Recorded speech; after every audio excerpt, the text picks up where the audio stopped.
someone who has helped founder of La Causa Daycare, who started it as just a simple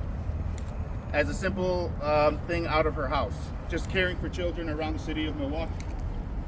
Latino heroes are sort of in short supply, as we all know, and especially Latina women.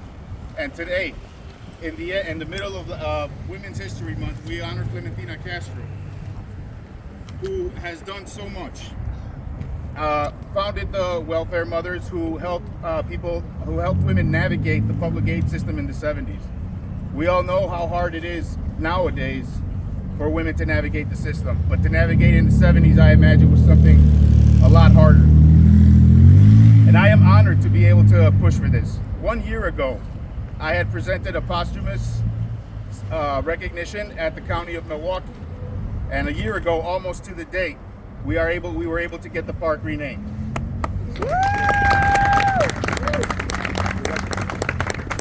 And that's because of our Alderman Jose Perez right here. As we all know, as we've all said, as we've all seen, this is also work that's not done by one person only. It's done by a collective. Clementina Castro was at the head of it, but she had a lot of people that were helping her. And she had someone on the north side that was also helping her. Because what we're demonstrating today is a celebration of Latina women, but it's also a celebration of Black and brown unity. It's a celebration of women. And I want to introduce today someone that knew them personally, knew them very well, her son, Tomas Castro, and Betty Goodson, also from the Mothers on Welfare. Come on up.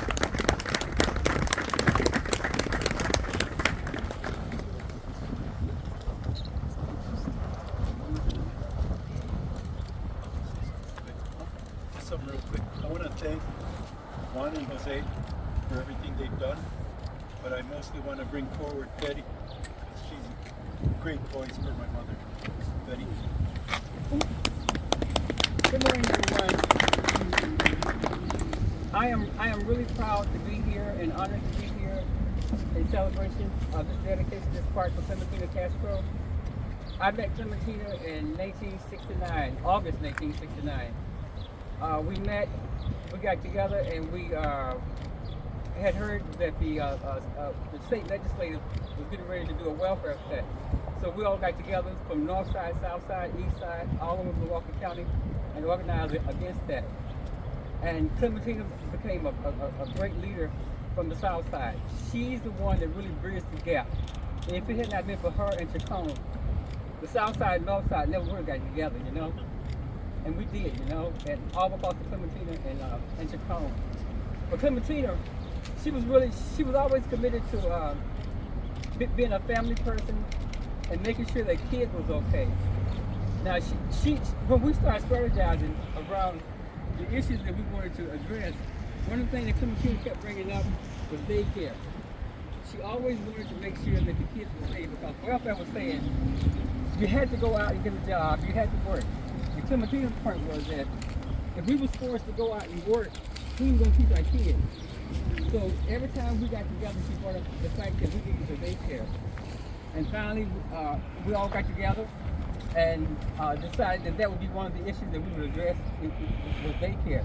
And the fact that Milwaukee probably was one of the first cities that did a daycare center, we had organizations in 50 states. And in 50 states later on, all the organizations established daycare centers for welfare mothers. And that had to do with what happened in Milwaukee.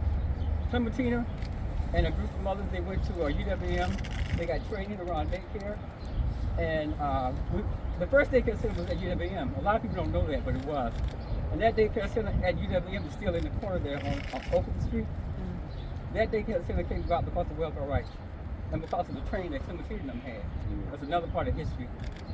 And Clementina, once they got the training for daycare, she decided that she wanted to open up a center on the south side. Thus, the birth became La Causa. And she opened up La Causa, and the rest is history. But the reason that this park is being named after her today is because of her son. He never let anyone forget what Clementina had did. And she was always proud of his mom. She was always proud of them. So I would like to thank Tomas for standing there and fighting for his mom and making sure that she get her recognition.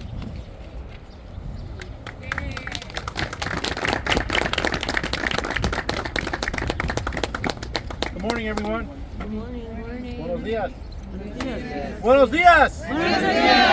That's the love I want to hear. Thank you all for being here. I am so proud of this moment today, not only because of the naming of someone historical in our community, but I know that the more we hear of these stories and the impact she's had, we can all see the impression she's left on the kids that came up through the daycare, the impact on the community, opening doors for leaders like myself, like Juan Miguel. I stand on the shoulders of so many Latino leaders in our community. Mayor Cavalier, you're one of them. I want to say hi to you and shout you out. Thank you. And the women who have shaped this community that never get enough credit, today we're going to make sure that that doesn't happen here. And I want to thank the Castro family for their leadership, to be in communication with Juan Miguel, with myself, to say, hey, my mom created this park, it's because of her, it's there. And we said, we better honor this, and we're gonna do it the right way. I wanna just take a moment to also thank Joe Collenberg at the Department of Public Works, who's helped us not only rename the park, but also I wanna give a shout out to DCD, Department of City Development, that through our communication and our collaboration, I get to tell you today that because we have TIF districts in this area, that we found enough money to redevelop the park, and we're going to have a community meeting, because hopefully by the end of the summer you will see a brand new park here with new amenities, and we're going to figure out a way to do. So I brought some pictures for everyone to see of what it could look like, and we'll be having a meeting in the neighborhood to talk about the amenities we want to choose. And I couldn't think of a better way to honor Clementina, the work she's done and the impact she's done. So I want to thank all of you for being here. Please stay connected as we move forward. I want to give a shout out to La Causa, who's here represented, where Clementina actually made the impact with the daycare and the organization that's continued to live on her legacy and honor her. We appreciate you for that, and all the leaders that are here. And I also want to give a shout out. We have a visiting artist from Philadelphia, Roberto Lugo. Say hello. Who's here? Touring Milwaukee, and I thought I'd drag him to the press conference to see our community in action. So thank you all for being here. We want to continue the work, and thank you so much. Appreciate it. Last thing I want to say too is thank you to her grandson, Ricky Castro, who I went to high school with and first told me about her all those years ago. This is a celebration too. This is the first park named after a Latina person in Milwaukee. Thank you very much, everybody, for being here. Thank you. Can we get a group photo, everybody?